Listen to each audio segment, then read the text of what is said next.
A fist smashed through a wooden board and split it clean in two. Another board, then another. Sweat flew off a bare back with every strike. The bag on the chain swung hard enough to groan against the ceiling. He hit it again and again. Knuckles cracked, skin tore. He didn't stop. He didn't slow down. For 3 hours straight he threw punches at a thing that couldn't hit back because the things that could were sitting in an office across town telling him no. Telling him he was too small, too foreign, too different. His name was Bruce Lee, and in 1971 he was the most dangerous man in Hong Kong that nobody would hire. What could make a man like that sit down on a bench and cry? The answer walked to him one night, 6 years old, with no idea who he was. Just stay with me. Let me tell you what kind of man we're talking about here, because if you only know the movies, you don't know this part. Bruce Lee could hit a man from 3 feet away and put him on the floor before the man even saw the hand move. He'd done it in front of crowds. He'd done it to trained fighters, black belts, big men who laughed at him right up until the second they were sitting down wondering what happened. He had a body like a coiled spring and a mind that never turned off. He studied everything. Boxing, fencing, Wing Chun, philosophy. He wrote notes to himself at 2 in the morning about the nature of water and the nature of a man. He was, by any honest measure, one of the most gifted human beings alive at that moment. And nobody in Hollywood would give him a lead role. That's the thing that was eating him. That's what was underneath all the hitting. He'd gone to America with almost nothing in his pocket. He'd built a name teaching, one student at a time, then a room full of them, then movie stars showing up at his door wanting to learn what he knew. He'd landed a part on a television show and stolen every scene he was in. And then, when it counted, when the door was finally cracked open, they shut it in his face. There was a show being developed, a martial artist wandering the old American West. Bruce had dreamed about it, helped shape the very idea of it. He could see himself in that role the way you see your own hand in front of your face. And the studio looked at him and said the audience wasn't ready for a Chinese leading man. They gave the part to somebody else, a white actor, somebody who wasn't even a fighter who had to be taught to move like one. Think about what that does to a man, not the money, the message. And the message was, you can build the house, but you'll never be allowed to live in it. So he came back to Hong Kong, back to the place he was born. And here's the thing about coming home when the world has told you no. You'd think it would feel like safety. It didn't.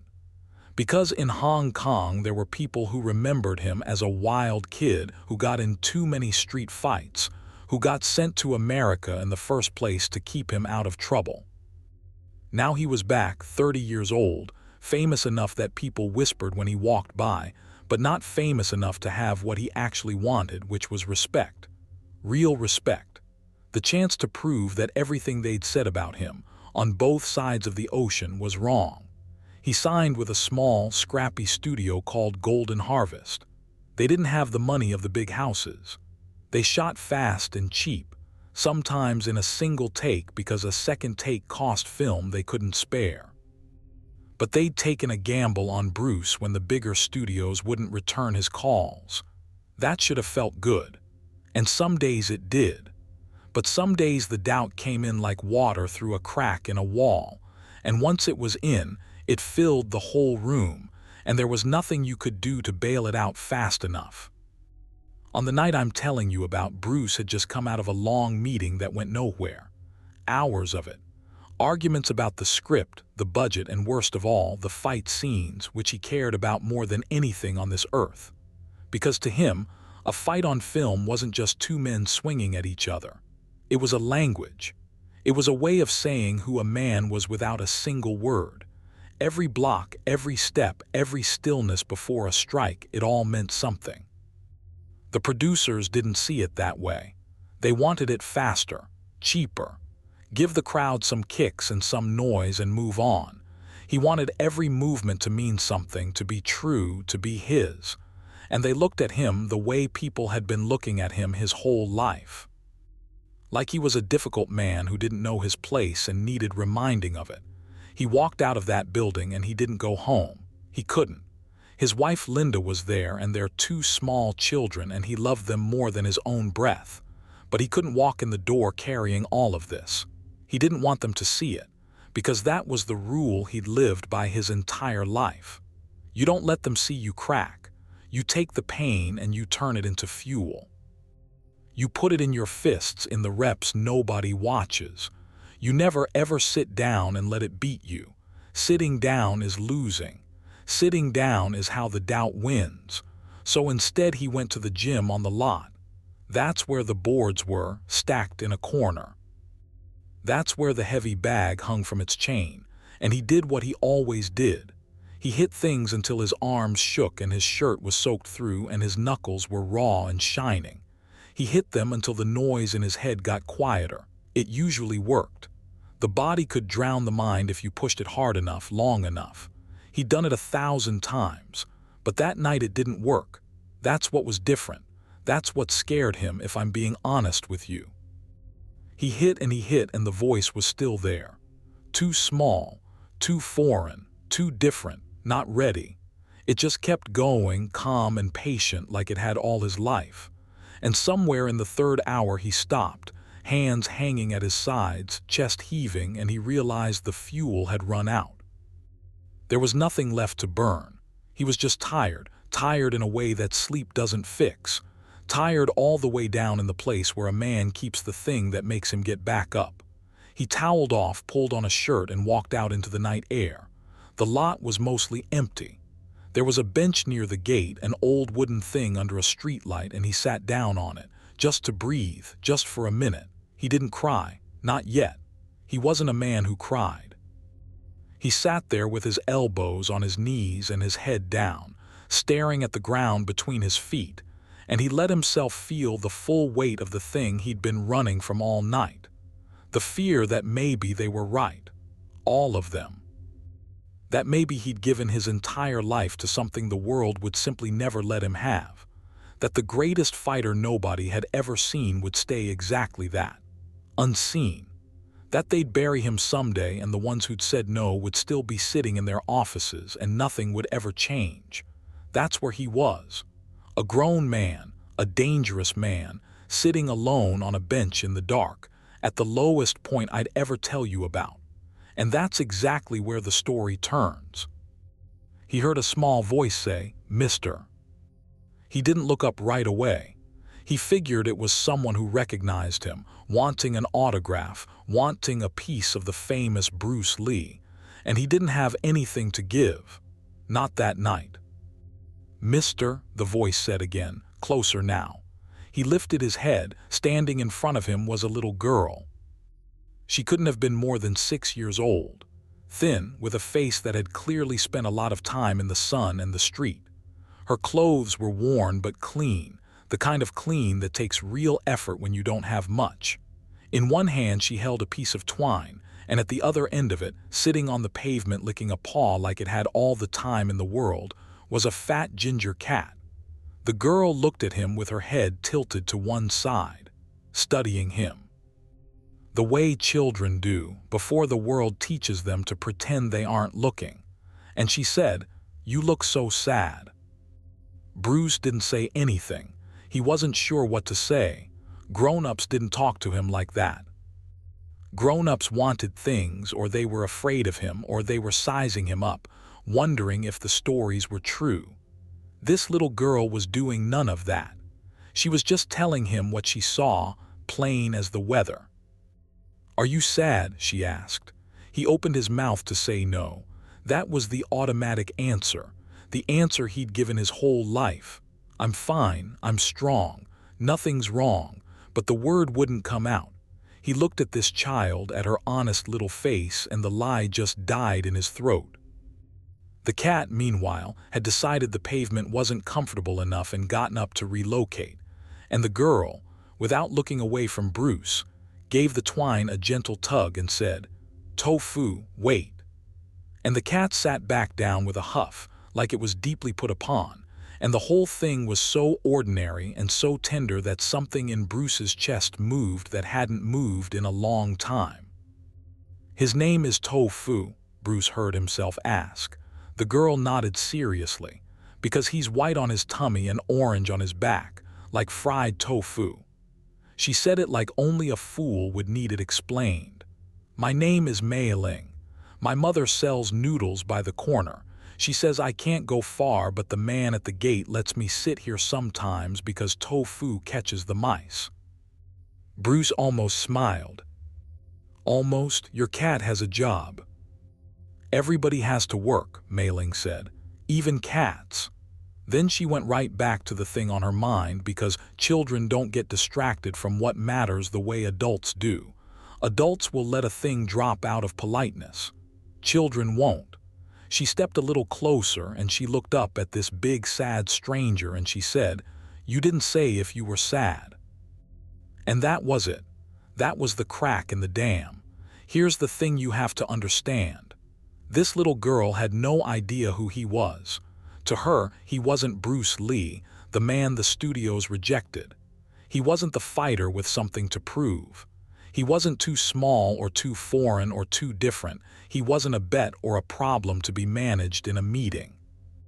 To her, he was just a person on a bench who looked like he was hurting. And she'd walked over, dragging her cat behind her to check on him, for no reason, wanting nothing. Do you know how rare that is? For a man who spent every waking hour being wanted for what he could do, being measured, being judged, do you understand what it does to be seen simply because you're a person in pain? Not for your name, not for your fists. Just because you're a human being sitting in the dark and you look like you're breaking. Bruce Lee, the most dangerous man in Hong Kong, looked at a 6-year-old noodle seller's daughter and his eyes filled up with tears. He tried to stop it. Of course he did. 40 years of training doesn't just switch off because a little girl asks you a question. He blinked hard and looked away and pressed his lips together. But it was too late. One tear went down his face and then another, and his shoulders started to shake quietly, the way a strong man cries when he's fighting it the whole way and losing anyway. And here's what the little girl did. She didn't run. She didn't get scared or embarrassed the way an adult might. She just watched him for a second and then her own face got soft with worry, and she said the words that this whole story is really about. She said, "Can I hug you?" Now, let me stop right here for a second, because if you've come this far with me, you already understand what kind of moment this was. This is the part I promised you at the start. If this story is landing for you the way it lands for me, do me one favor and hit that subscribe button, because I dig up stories like this one every single week, and I'd hate for you to miss the next one. All right, back to the bench. "Can I hug you?" she asked again, because he hadn't answered and she was a determined little thing who wasn't going to let it go. Bruce wiped his face with the back of his hand, this hand that had broken boards and dropped grown men, and it came away wet, and he let out a breath that was half a laugh and half a sob. And he nodded. He couldn't speak. He just nodded. Mei Ling looped the twine once around her wrist so she wouldn't lose tofu, and she stepped in, and she put her small arms around his neck as far as they'd go, which wasn't very far. She patted him twice on the back, the way she'd probably seen her own mother do 100 times. And she said, right into his ear in a whisper, "It's okay. Everybody's sad sometimes. My mother cries too when she thinks I'm asleep." And that broke him the rest of the way, because that's the thing about real kindness. It doesn't fix your problem. This little girl couldn't get him a movie role. She couldn't make the studios respect him. She couldn't make the world less cruel or less blind. What she did was smaller than that and somehow much bigger. She reminded him that he was a human being, not a fighter. Not a failure, not a symbol, a person. And a person is allowed to hurt, and a person is allowed to be comforted, even a strong one, even the strongest one in the whole city. Bruce put one arm around her, gently, so gently, this man who could shatter concrete with the same hand, and he held onto a 6-year-old girl, and he cried in a way he probably hadn't cried since he was a boy himself. Not for long, maybe a minute. but a full minute all the way without hiding it, without turning it into fuel. He just let it out. And she stood there and let him, patting his back, holding the twine, while the cat sat and watched them both, unbothered, like this was the most normal thing in the world. When it passed, Bruce sat back and looked at her, and he actually laughed a little, this wet, surprised laugh, and he said, "Thank you, Mei Ling." "You know my name," she said, pleased. "You told me," he said. "Oh," she thought about that, frowning slightly. "You feel better." And he realized he did, not because anything had changed. Nothing had changed. The studios were still the studios. The doubt was still there somewhere, waiting, patient as ever, but something had loosened. The knot in his chest that he'd been carrying all night, and if he was honest, for years, since America, since the door shut in his face, had come untied. He could breathe, really breathe, all the way to the bottom of his lungs. "Yes," he said, "I feel better." "Good," Mei Ling said, with total satisfaction, like she'd done her job for the evening. And then, because she was 6, she immediately moved on. "Do you want to see Tofu do a trick?" "I would like that very much," Bruce said. The trick, it turned out, was that Tofu could stand up on his back legs if you held a piece of dried fish over his head. Mei Ling produced the fish from her pocket, which explained a great deal about why the cat was so patient with the twine, and Tofu rose up on his hind legs, wobbling, front paws batting the air, indignant and greedy at the same time.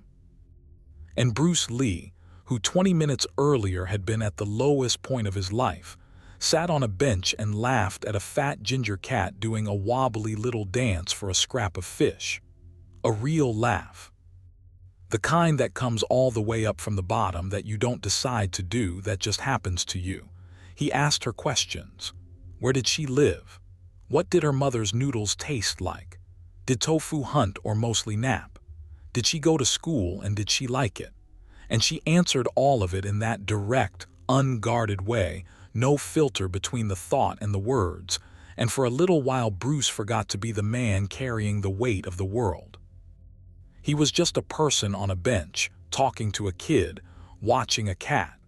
And that, believe me, was the best medicine anyone could have given him. Nobody who knew who he was could have done what this stranger's child did just by not knowing. But there was more to this night than just a moment of comfort. Because Bruce Lee was not a man who took something without wanting to give it back. That was in him deep, deeper than the fighting. And what happened next tells you who he really was when nobody important was watching. While they were sitting there, a woman came hurrying across the lot from the gate. She was younger than you'd expect, and tired in the way people are tired when they work with their hands from dark to dark, and she was calling out, "Mei Ling! Mei Ling, where are you? I told you not to go far." This was the mother. She'd packed up her noodle cart and come looking and found her daughter nowhere. And you can imagine the fear in a mother's chest at a moment like that, in the dark, in the city. She came up on the bench and saw her daughter sitting there with a big man, a stranger. And for 1 second her whole body went stiff with the particular terror of a mother who's found her small child alone with someone she doesn't know at night. She grabbed Mei Ling by the arm and pulled her back and started to apologize and scold at the same time, the words tumbling over each other. "I'm so sorry, sir," she wanders. "Mei Ling, you cannot bother people. How many times?" "She wasn't bothering me," Bruce said, and he stood up. And the mother looked at him properly for the first time up there in the light of the street lamp, and her face changed, slowly, because she knew that face. Everyone in Hong Kong was starting to know that face. Her mouth opened and no sound came out, and then she managed, You're the fighter from the pictures." "I'm Bruce," he said, and he put out his hand, and after a stunned second she shook it, her hand small and rough in his. "She didn't know," the mother said quickly, still afraid, still bracing for anger, because that's what she was used to from important men. "She doesn't know who you are, she's just a child. We'll go right now." "She knew exactly who I was," Bruce said quietly. "She knew I was somebody who needed a hug, That's more than most grown people can figure out in a lifetime. He looked down at Mei Ling, who was following the grown-up words back and forth with great interest. You have a very good daughter. She has a good heart. In this world, that's the rarest thing there is. Rarer than money, rarer than talent. Take care of it. The mother didn't know what to say. She was a woman who sold noodles on a corner, who cried at night when she thought her daughter was asleep, who worried every single day about how to keep this small, good-hearted child fed and safe in a hard city that didn't much care whether she managed it. And here was this famous man telling her that the one thing she had, the kindness she'd somehow managed to raise in her little girl on nothing at all, was the rarest treasure in the world. Her eyes went bright. She looked away down at the pavement and pressed the back of her wrist to her mouth. Bruce reached into his jacket. Now he didn't have much on him. He wasn't a wealthy man, not the way people assumed, not yet. Golden Harvest wasn't paying him anything close to what he was worth, and he had his own family to feed. But he had some bills folded in an inside pocket, and he took them out, all of them, without counting, and pressed them into the mother's hand and closed her fingers over them with both of his. No, she said immediately, pulling back. No, I can't. We don't need charity. We manage. It's not for you, Bruce said. It's for her school, for books. A girl with a heart like that should learn to read and write and do anything in this world she wants to do. Don't let anyone tell her she can't. Promise me you'll use it for school. And the mother, holding the money, holding her daughter, standing in front of the most dangerous man in Hong Kong, who was somehow the gentlest person she'd met in years, could only nod, because her throat had closed up and there were no words that would fit through it. Mei Ling, for her part, tugged on Bruce's sleeve. "Are you going to come get noodles?" she asked. "My mother makes the best ones, better than anybody in the whole city." "I promise I will," Bruce said. "I'll come this week. You'll show me which bowl is the best one." "The one with extra egg," Mei Ling said immediately, no hesitation. "Extra egg," Bruce agreed. "It's a deal." "And here's the thing, he kept that promise. I'll get to that. But first I want you to sit with this moment. This man and this woman and this little girl and this cat, all of them under one streetlight in the middle of a big dark city. A child had walked up to the loneliest man in Hong Kong and offered him the one thing nobody else had thought to offer. Not a role, not a favor, not admiration, just comfort, just a hug, freely given, expecting nothing back. And it had reached a place in him that all his discipline and all his fame and all his fighting never could touch. The mother and daughter walked off toward the gate, Mei Ling waving over her shoulder the whole way, Tofu trotting along at the end of his twine like a little orange soldier, and Bruce stood there and watched them go until they were out of the light and gone. Then he sat back down on the bench. But it was different now. He wasn't sinking anymore. He was just sitting, resting. A man who'd finally put something down that he'd been carrying too far and too long. He went home that night. He walked in the door and Linda took one look at his face and she knew something was different, though she couldn't have said what. He was calm. Not the forced calm he wore like armor, but a real one. He sat down at the kitchen table and told her the whole thing. The meeting that went nowhere, the 3 hours at the bag, the bench, and then the little girl with the cat named Tofu who asked if she could hug him. And somewhere in the telling, this man who never let anyone see him cracked again, right there at his own kitchen table, and Linda came around and held him and he let her. He didn't turn it into fuel. He just let her hold him. He kept the promise about the noodles. That week and a lot of weeks after, Bruce Lee would show up at a little noodle cart on a corner in Hong Kong, and he'd order the bowl with extra egg, and he'd sit on an upturned wooden crate and eat it while a 6-year-old girl told him everything that had happened since he last came, every small thing, and a fat ginger cat wound around his ankles hoping for scraps, which it always got.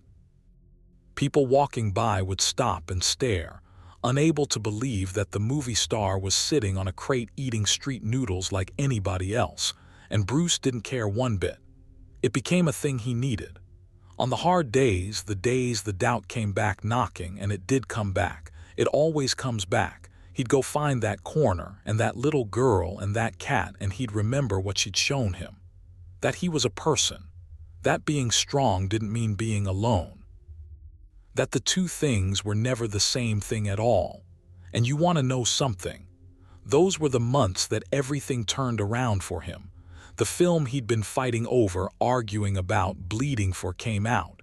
And it didn't just do well. It broke every record in the country. It shattered them, one after another. People lined up around the block and then around the next block. The man the studios said was too small, too foreign, too different, became the biggest star in Asia almost overnight, and then the biggest in the world, and there was no argument left to be had about whether the audience was ready. The audience had spoken, loud as thunder. Everything he'd been told was impossible happened, and it happened fast, and it happened because he refused to give up on the thing he believed in when every reason in the world told him to.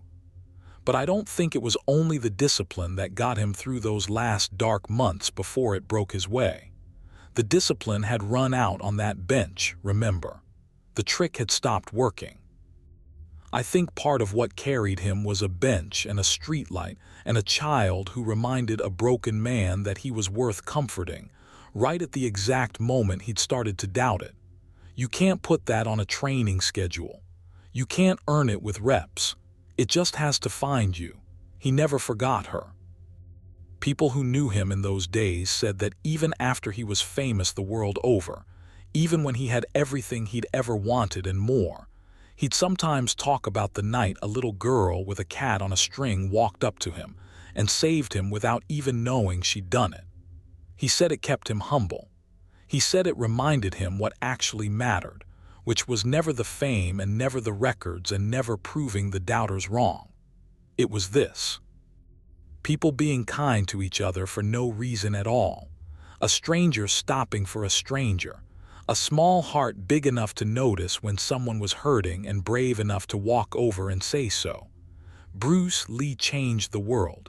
That part you know. But on one ordinary night, before any of that, before the records and the crowds and the name that outlived him, the world's most dangerous man was quietly falling apart on a bench. And it wasn't a punch or a philosophy or a stroke of luck that put him back together. It was 6-year-old Mei Ling, and a fried tofu cat, and 4 small words offered up in the dark with nothing expected in return. "Can I hug you?" She had no idea who he was. She only knew he looked so sad, and she stopped anyway. That's the whole thing right there. That's what I wanted you to carry out of this. You never know who's sitting on that bench. You never know what a stranger is carrying, or how close they are to the edge, or how far one small moment of kindness might reach into a life you'll never fully see. Bruce always said, be like water, soft enough to flow around anything, strong enough to wear down stone. But I think that little girl taught him something even he hadn't figured out yet, something that wasn't in any of his notebooks. That sometimes the strongest thing a person can do isn't to stand and fight. Sometimes it's to sit down and let someone hold you and let yourself cry. He carried that with him for the rest of his short, brilliant, unforgettable life. And now, if you'll do one thing for me, carry it too. The next time you see someone who looks so sad on a bench, in a doorway, anywhere at all, don't walk past. Be like Mei Ling. Stop. Ask. You will never know how much it might mean. Thanks for staying with me all the way to the end. Take care of each other out there.